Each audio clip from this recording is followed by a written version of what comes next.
सोसायटीच्या स्विमिंग पूलमध्ये बुडून 5 वर्षांच्या चिमुकल्याचं निधन झाल्याची धक्कादायक घटना घडली। सेक्टर 37D येथील BPTP पार्क सेरेन सोसायटीच्या स्विमिंग पूलमध्ये ही भयंकर घटना घडली। आजीसोबत स्विमिंग पूलवर गेला होता। 1.5 फूट, 3 फूट आणि 4 फूट खोली पूलपैकी तो 1.5 फूट पुलात पोहत होता। दरम्यान आजी काही वस्तू घेण्यासाठी फ्लॅटवर गेली होती। त्यानंतरही चिमुकला पूलमधून बाहेर आला आणि 4 फूट खोल पुलात गेला आणि तेथे बुडून त्याचा मृत्यू झाला। काही वेळाने तेथील लाईफगार्डने मुलाला बाहेर काढले आणि रुग्णालयात नेले असता डॉक्टरांनी मुलाला मृत घोषित केले। चिमुकला बुडत असताना लाईफगार्ड हा फोनवर व्यस्त असल्याची माहिती आहे।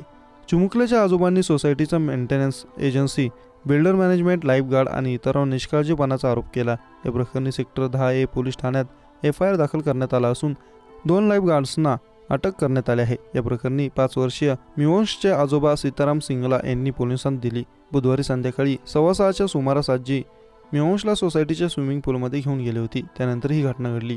सुरक्षेसाठी पूलजवळ लाईफगार्ड, सुरक्षा रक्षक, क्लब व्यवस्थापक व कर्मचारी हजर राहतो। त्यांच्या भरोशावरच मुलं पोहायला येतात, त्यामुळे आजीने नातवाला येथे एकटे सोडले होते। बुधवारी संध्याकाळी ही लाईफगार्ड नरेश, अंकित, मिंटू, सचिन आणि दुर्गा येथे हजर होते। तसेच क्लबचे व्यवस्थापक देव, राघव, तपन आणि पूल ऑपरेटर सुमित, सुरक्षा पर्यवेक्षक राजेंद्र, रक्षक कपिल, विकास आणि राजकुमार उपस्थित होते।